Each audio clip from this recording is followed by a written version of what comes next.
Wysteria, energy, twister.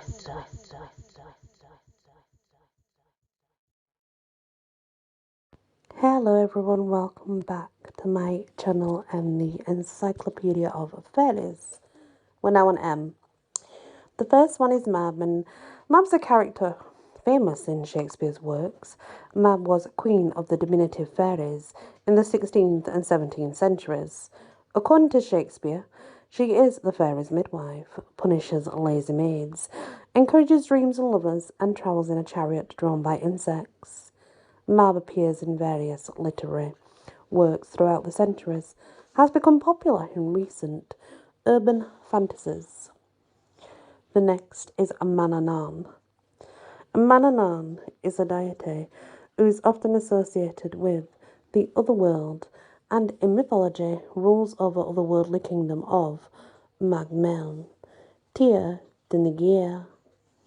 In some versions of the Gabale, on the Sihi Manannan is also one of the kings of the Tuatha De Danann and helps decide who will live in what fairy home. He has strong ties with the other world in general and to ruling over its inhabitants. One of the deities that can be found in the mythology of several different Celtic nations is Manannan, called Manannan Mac Lir, son of the sea, in Ireland, and Manawyndan in Welsh. His home was said to be the Isle of Man, called Manaw in Welsh and Manu in Irish. Manannan's name clearly derives from this, and since this name for the island is a later development, because it was something like a whole Hogan, something like that. Its mythology are actually later developments, likely dating to no earlier than the 3rd century CE. The Irish initially borrowed the name from the Welsh, but then added the title Mac Lir, which was then borrowed into the Welsh as Ma Lir.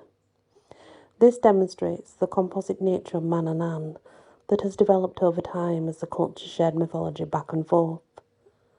To the Manx, he was the first king of the island of Man, and stories locate his grave there, as well as tell of how he would walk among the Manx fishermen, and then he would repair their nets, if broken or needed.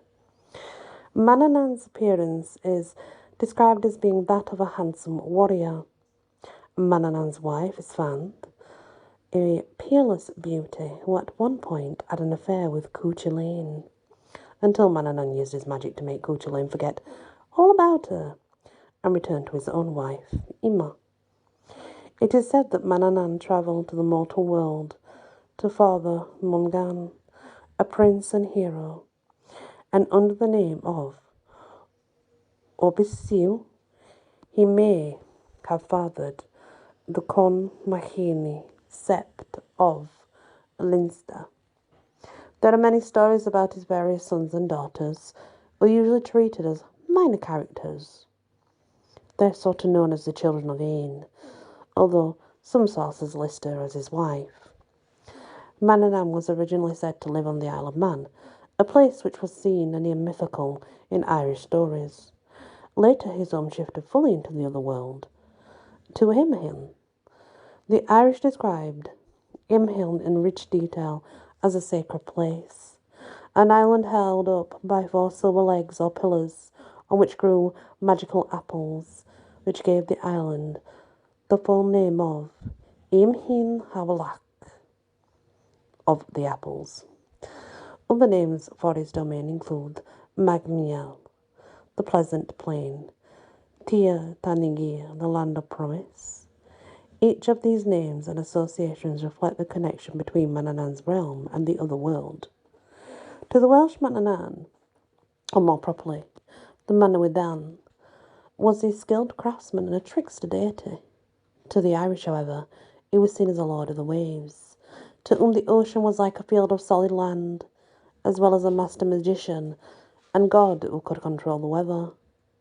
The fish are said to be his livestock, compared to cows and sheep, and the waves themselves are called his horses.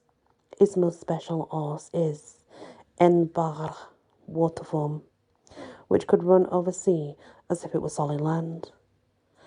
In the story of his meeting with King Cormac, Machat is described as carrying a golden apple branch that rang with sweet music that could soothe people to sleep or heal the ill and wounded. Some sources consider him a shapeshifter, and his magical powers were numerous. He could travel faster than the wind, could blow in his magical boat. He could create realistic illusions, and he had a cloak of forgetfulness that would take the memory from a person.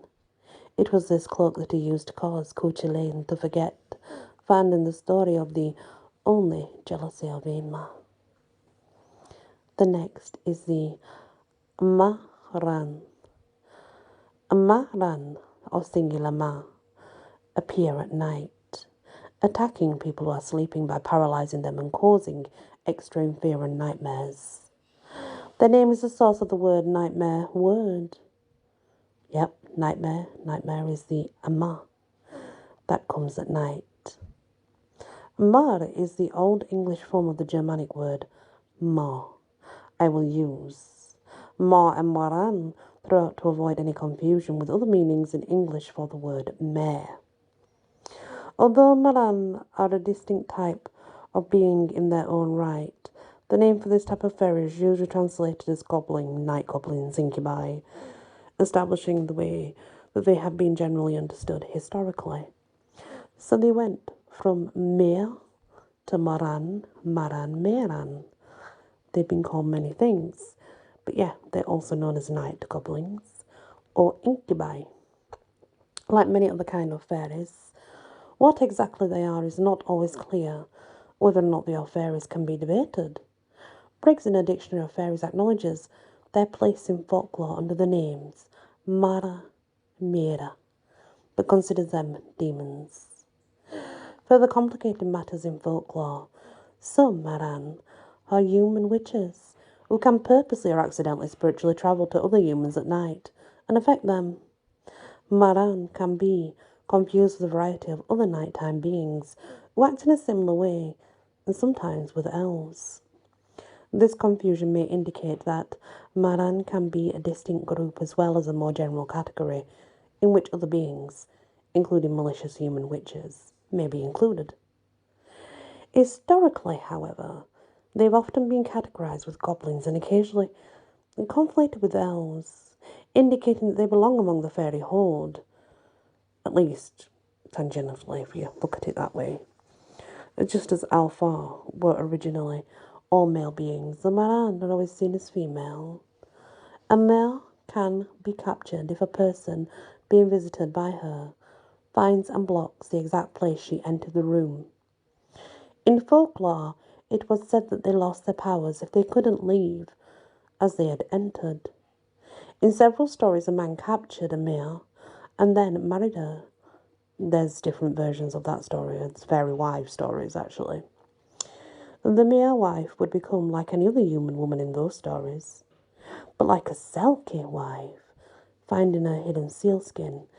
If the mare could find the place she'd entered and unblock it, she would immediately leave, even if it meant abandoning any children she had. Blocking the entrance is not the only way to trap a mare. In one story, the target of a male stays awake and sees the cat enter, nails the cat's paw to the floor. By morning, the cat has turned into a woman.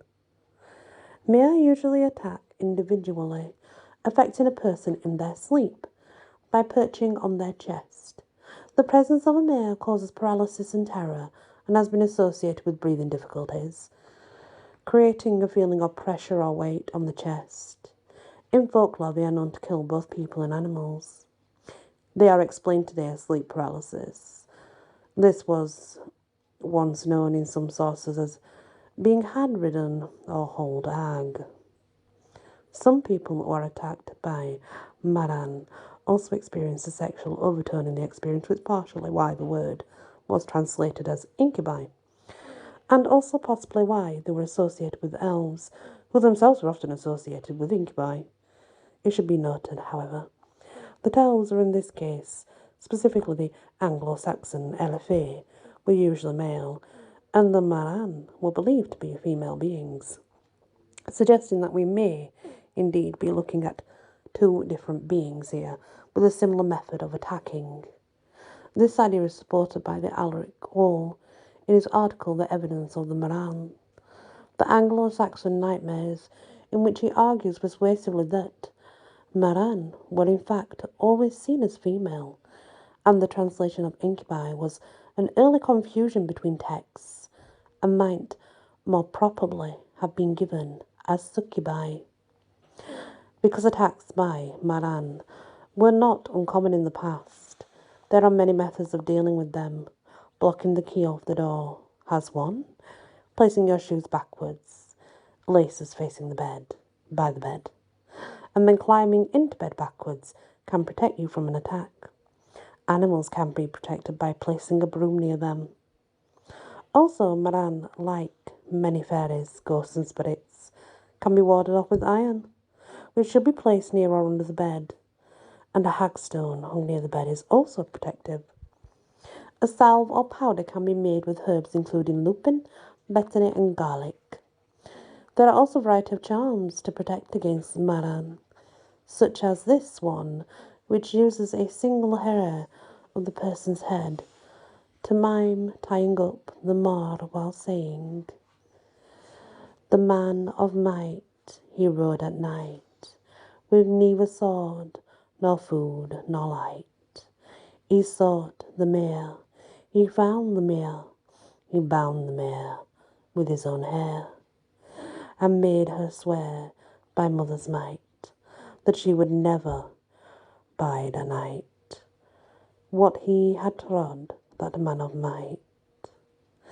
That's from 1903. There's also another one that's from Germany. "I lay me here to sleep, no nightmare shall plague me, until they swim all the waters that flow upon the earth, and count all the stars that appear in the firmament." That's more 2005, so it's obviously more up to date.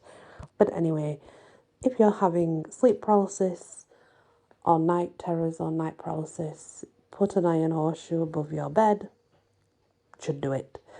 Because what they say is, it's not a hag, but it's a mare, a maran.